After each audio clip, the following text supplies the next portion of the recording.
Hello and welcome to Investment Insight. Before we begin, make sure to subscribe and hit the like button. Now let's break down what's happening in the markets today in a clear and simple way. So after hoarding just this astonishing amount of money for years, and seemingly ignoring the biggest tech boom of the decade, the most stubborn piggy bank in history just cracked open. It really is. Yeah, it's a historic shift. I mean, when a corporate vault of this magnitude starts, shaking loose, it creates ripples across the entire global economy. Right. And our mission in this deep dive is to figure out exactly what those ripples mean for you.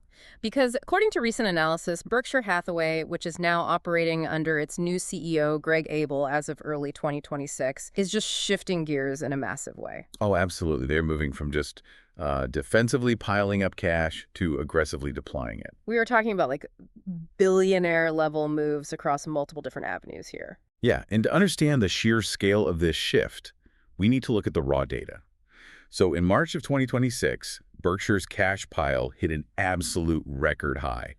They were sitting on $380.2 billion. $380 billion with a B. I mean, for anyone listening, that isn't money tied up in factories or software. Right, no. That is mostly just cash and short-term treasury bills just sitting there collecting interest. Yeah, it was this monumental safety net. But then, we saw this sudden shift.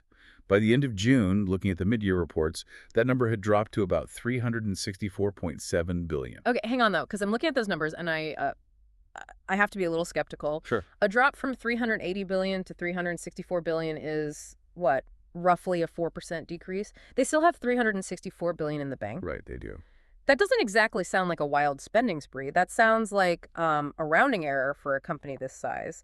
So are the markets just kind of overreacting to this? Well, it's a fair question, but the raw dollar amount isn't actually the most important part of this story. What the data reveals is a fundamental behavioral change. Okay. It isn't just about, spending a few $billion. It is a structural shift in their philosophy. They aren't just deploying capital into one safe asset anymore. Right. They're doing a few things at once. Exactly. Yeah. They're all launching this highly coordinated three-pronged attack. They are buying back their own stock. They're buying public stocks on the open market, and they are acquiring entire companies outright. Okay. To put this in everyday terms for you listening, imagine you have this notoriously frugal friend. Someone who hasn't bought anything but discounted groceries for years, right? People all have that friend. Right, because they think everything in the store is a ripoff. Then, one weekend, they go to the mall, and they don't just buy a new shirt. They buy a custom-tailored suit, a top-of-the-line gaming computer, and an entire 4-bedroom house. Yeah, that captures the suddenness of it perfectly. Because for the last few years, cash was their ultimate safety net. Yeah. They believed the stock market was just simply too expensive. Right. But holding cash has a hidden penalty, which is called opportunity cost. Meaning the cost of missing out on better opportunities while your money just sits there. Precisely. I mean, while that cash sits in treasury bills, you are missing out on massive market rallies.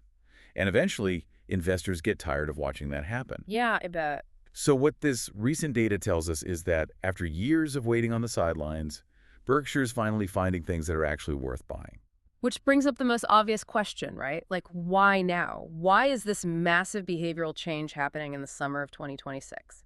Well, because a lot of people are pointing to the leadership change, Warren Buffett stepped back, and the narrative is that the new guy, Greg Abel, is just eager to prove himself and, spend some money to make a splash. It is a very tempting narrative for the media, definitely. But looking at the data and the internal structure, it's flawed. Oh, really? Yeah. Greg Abel officially became the CEO in January of 2026, taking over the day-to-day operations. However, Warren Buffett didn't just vanish. He is still the chairman of exactly the same board. So they are still collaborating. It's not some corporate coup where the new CEO locked the old boss out of the building? Far from it. Buffett himself stated in a recent interview that they operate on a strict consensus basis. If one of them strongly opposes a major capital move, they simply don't do it. Gotcha. So calling this a completely new, quote-unquote, Buffett-less company is just incorrect. The foundational investing philosophy, which is, only buying things when they are on sale, that hasn't been thrown out the window. But something is clearly forcing their hand here, right? Yeah. Because looking at the analysis, there is a glaring statistic. Berkshire's stock has been seriously lagging behind the rest of the market. It has, yeah.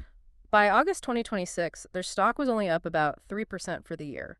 Meanwhile, the S&P 500, which is essentially the benchmark for the broader U.S. market, was up 13%. And if you zoom out to when Buffett announced his upcoming retirement back in May of 2025, Berkshire has lagged the market by 40%. And that 40% performance gap is massive. And honestly, it explains a great deal of the current strategy. But we have to understand the mechanics behind that lag. Okay. Because it is not happening. Because Greg Abel is failing at running the core businesses, like the railroads or the energy grids.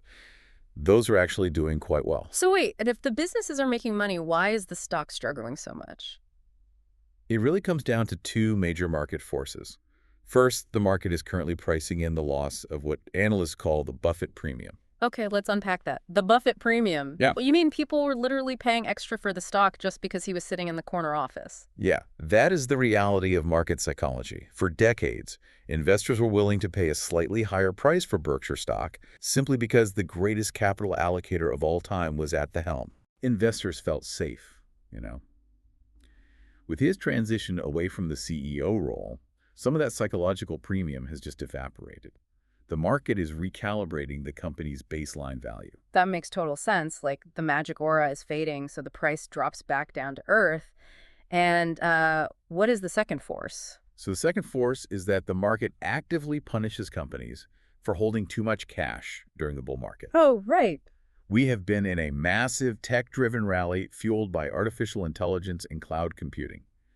While other companies were riding that wave and seeing their stock prices double, Berkshire was sitting on nearly $400 billion in cash. Yeah. When you are an investor looking at your portfolio and you see that cash drag, you get impatient. Yeah. You sell Berkshire and you buy something moving faster. So the market is essentially yelling at them, like, do something with our money.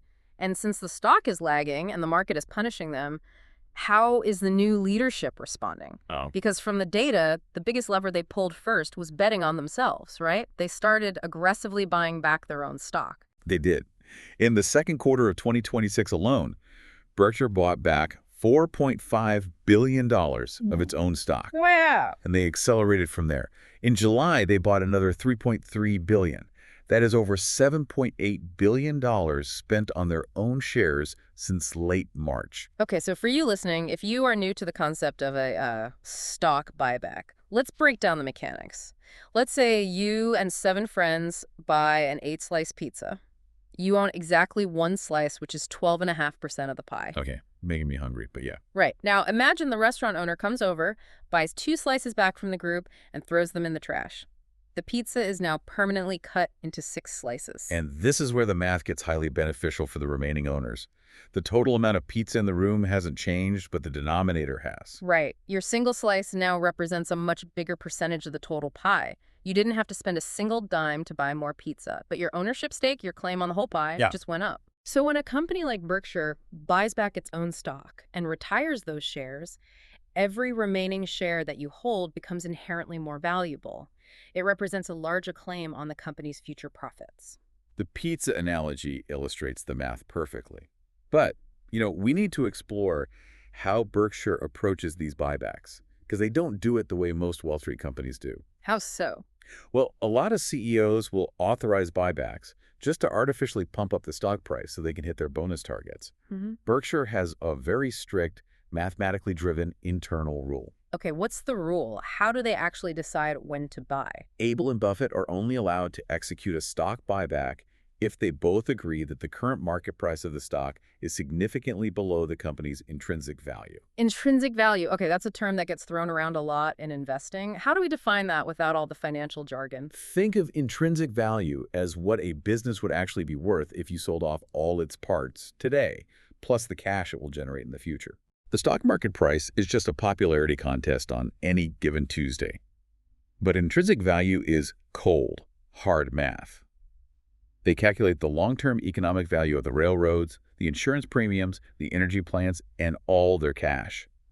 If the stock market is pricing Berkshire shares lower than that conservative calculation, they buy. So it's essentially them saying, hey, the market is having a fire sale on our own company, so we are going to be the ones buying it. Exactly. And we also have to remember their internal safety net. They have a hard, unbreakable rule that their cash pile can never drop below $30 billion. Okay, yeah. They will always maintain enough liquidity to survive an economic catastrophe. So spending $7.8 billion on buybacks isn't some reckless gimmick. They surveyed the entire global stock market and decided that their own company was the absolute best, safest bargain available. That is a massive vote of confidence for anyone holding the stock. But okay, they are buying themselves. What about the rest of the market? Because this brings us to the second prong of their attack. According to the research data, after 14 straight quarters, that is 3.5 years of being net sellers of stocks, they suddenly flipped. It was a dramatic reversal. In the second quarter, they spent nearly $20 billion buying public stocks. And here's where it gets incredibly surprising, at least to me. The standout move in this buying spree. They dropped $10 billion to drastically increase their position in Alphabet, the parent company of Google. Yep. Alphabet is now a top 5 holding for Berkshire, sitting right next to legacy brands like Apple, Bank of America, American Express, and Coca-Cola. Now, I have to play devil's advocate here. Go for it. Warren Buffett and Berkshire Hathaway are the ultimate poster children for old school value investing. They buy tangible things, they buy railroads, ketchup companies, and furniture stores. Right. Alphabet is cutting edge AI, machine learning, and cloud computing. Have they completely abandoned their roots? Did Berkshire suddenly turn into a speculative tech bro day trader? That reaction is exactly how a lot of traditional investors responded to the news. But it represents a fundamental misunderstanding of what value investing actually means in the year 2026. Really? Yeah, because people think value investing means buying boring, old industrial companies. Yeah. But value investing and cutting-edge technology are no longer mutually exclusive. How so? Walk us through the underlying logic of buying Google. The core mechanism of value investing is pretty simple. You are buying a stream of future cash flows at a discount today. You want a business that reliably generates cash year after year. Okay. Alphabet isn't some speculative, zero-revenue startup hoping to invent a cool AI chatbot. It is a dominant cash-generating machine. Right, because behind all the flashy AI headlines, they own Google Search, YouTube, and digital advertising networks. And their massive cloud infrastructure, yeah. Yeah. These core businesses generate incredible, predictable rivers of free cash flow every single quarter. Furthermore, Alphabet possesses what Buffett famously calls an economic moat. A moat, like the water around a castle to keep the invaders out. Exactly that concept. Yeah. An economic moat is a massive competitive advantage that is incredibly difficult for rivals to cross. Think about how hard it would be for a new company to build a search engine that actually pulls people away from Google. Or a video platform that replaces YouTube. Right. The moat is incredibly wide. So they aren't blindly chasing the artificial intelligence hype. They are buying the incredibly stable, monopolistic business that just happens to fund that AI research. That is the key distinction. When Berkshire puts $10 billion into Alphabet, they are making a highly rational, mathematical move. They are expanding the definition of what a value stock looks like today. Yeah, that makes sense. It proves that a company can operate on the absolute cutting edge of the digital economy. But if the price is fair relative to the massive amounts of cash it produces, it fits the classic Berkshire model perfectly. That is a major paradigm shift for anyone trying to build a portfolio. It means we shouldn't just look at what a company does, but focus purely on how reliably it makes money doing it. Okay, so we've explored the internal stock buybacks, and we've analyzed their pivot into tech stocks like Alphabet. What was the third lane of this massive capital deployment? The third lane is arguably their most traditional. Buying entire businesses outright, taking them private and bringing them completely under the Berkshire umbrella. Right. Looking at the data, in July of 2026, they bought a massive residential home builder called Taylor Morrison for $6.8 billion. And earlier in the year, they bought a specialty chemical company for $9.4 billion. This strategy provides a fascinating contrast to the Alphabet purchase. While they are adapting to the digital economy with tech stocks, they are simultaneously doubling down on the physical, foundational elements of the U.S. economy. Housing, and industrial chemicals. Interesting balance. It is. And this brings us to a crucial analytical framework. Economists often describe Berkshire Hathaway not just as a company, but as a microcosm of the entire United States economy. A microcosm. So because they own such a wide variety of foundational businesses, railroads moving freight, energy grids powering cities, insurance companies covering cars, housing developers building neighborhoods, Their quarterly earnings report acts like an economic thermometer for the entire country. That is a perfect way to look at it. You can learn more about the health of the U.S. consumer by reading a Berkshire earnings report than by looking at most government data. Okay, so let's read the thermometer based on this new data. What did their second quarter operating profits actually tell us about the broader economy right now? From a macro perspective, their overall operating profit jumped 16% to nearly $13 billion. That is a very robust number. Yeah, sounds good. But if we break down the mechanics under the hood, it's a mixed picture, which perfectly mirrors the reality of the broader economy. Their railroad and energy businesses saw significant profit increases. This tells us that core industrial movement and infrastructure spending in the U.S. remain highly resilient. But it wasn't all positive, right? Because I saw in the analysis that Geico, their massive auto insurance arm, took a really significant hit. Yes, Geico's underwriting profits dropped by a staggering 45%. Let's pause there for a second. Underwriting profit. For a beginner investor, how does an insurance company actually make money on underwriting? It is basically the difference between the premiums they collect from drivers and the claims they pay out for accidents, minus their operating expenses. Okay. So if they collect $100 in premiums and pay out $90 in claims and expenses, they have a $10 underwriting profit. In Geico's case, that profit margin just collapsed. Why? Are people just getting into more accidents? It is a combination of higher severity and accident claims. Cars are getting way more expensive to fix because of all the internal tech and massive increases in advertising costs as Geico fights aggressively for market share against rivals like Progressive. Ah, I see. Furthermore, the data showed that some of Berkshire's consumer goods businesses, like their RV manufacturing and clothing brands, showed real signs of slowing down. So to synthesize that, industrial companies are still shipping heavy freight and using power, but everyday consumers are dealing with more expensive car repairs and are definitely holding off on buying luxury items like a new RV. That is the exact economic read. And the data also highlighted that Berkshire explicitly warned investors about macro uncertainties going forward. They pointed to fragile consumer sentiment, global conflicts, and specifically the impact of tariffs.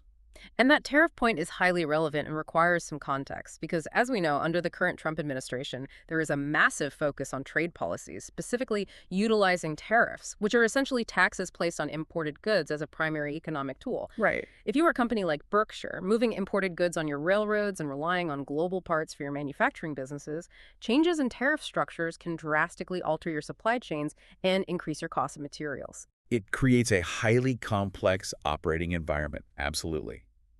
You have to constantly recalculate the cost of doing business. And that is why observing how a giant like Berkshire allocates its capital during these times is so educational. Because they aren't panicking, right? Exactly. They aren't panicking about consumer sentiment or new trade policies. They are calmly adjusting their capital allocation to where the math makes the most sense. Capital allocation, which is really just the executive decision of where to put your money to get the absolute best return with the least amount of risk. So what does this all mean for you, the listener? Yeah. Why should you care what a multi-billion-dollar conglomerate does with its cash? I think the big takeaway here is about nuance and patience. You often hear casual investors say, oh, the market is too expensive right now. There are tariffs coming. Inflation is weird. I'm just going to move everything to cash. You hear that all the time. Right. But look at the smartest money in the room. Even when Berkshire feels the overall market is too expensive, which we know they do, because they still hold over $360 billion in cash. They don't just sit on their hands completely. They look closely, they analyze the mechanics of individual businesses, and they still find specific high-quality deals. That is the crucial lesson for the individual investor. The stock market is not a single, unified monolith. Just because an index like the S&P 500 looks expensive historically doesn't mean every single company within that index is overpriced. Right. There is always a discrepancy between price and value if you know how to look for cash-flowing businesses with strong moats. So you can be cautious about the macro economy, the tariffs, the consumer spending slowdowns, while still being aggressive when you spot a great opportunity, whether that is a tech giant like Alphabet or just buying more of your own undervalued assets. It's not an either-or situation. Exactly.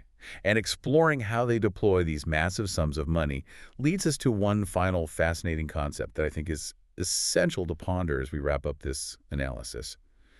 It's a structural dilemma I like to call the curse of size. The curse of size. Unpack the mechanics of that for us. Well, Berkshire Hathaway is currently at $1.1 trillion company by market capitalization. Now think about your own portfolio. Okay. If you are managing a few $1,000s, finding a hidden gem of a stock that doubles in value has a huge, noticeable impact on your personal wealth. But when your company is worth over $1 trillion, the math completely changes. Because the denominator is so huge. Yes. If Greg Abel finds a brilliant undervalued company and makes a $1 billion investment, and that investment wildly succeeds and doubles to $2 billion, that $1 billion profit barely moves the needle for $1 trillion conglomerate. Wow, yeah. It doesn't even show up in the rounding errors of their overall quarterly performance. So to generate the kind of legendary, market-beating returns that made the company famous in the 1980s and 90s, they can't play in the shallow end of the pool anymore. They need an ocean. To move the needle today, they have to find $10 billion, $20 billion, or even $50 billion deals that are severely mispriced. And in today's highly scrutinized, algorithm-driven stock market, finding mispriced assets of immense magnitude is incredibly rare. I can imagine. If you drop a billion-dollar boulder into a small puddle of a company, the water overflows. You distort the stock price so much that you ruin the deal. You need deep oceans, like Alphabet, to absorb that much capital without ruining the purchase price. That is a staggering structural challenge. Their own historical success has actually become their biggest obstacle to future growth. It has. So the final thought I want to leave you with today to mull over is this. Can any company, no matter how brilliantly managed or how deep their economic moats are, truly defy gravity forever? Or does getting to $1 trillion eventually force you to just become the market average? Because if the ultimate cash-heavy piggy bank struggles to find enough giant deals to move the needle, we might be witnessing the absolute ceiling of what corporate capital allocation can actually achieve. It's a fascinating economic experiment to watch unfold over the next few years under Greg Abel's leadership. Thank you for joining us for this deep dive. Don't forget to subscribe and hit that like button.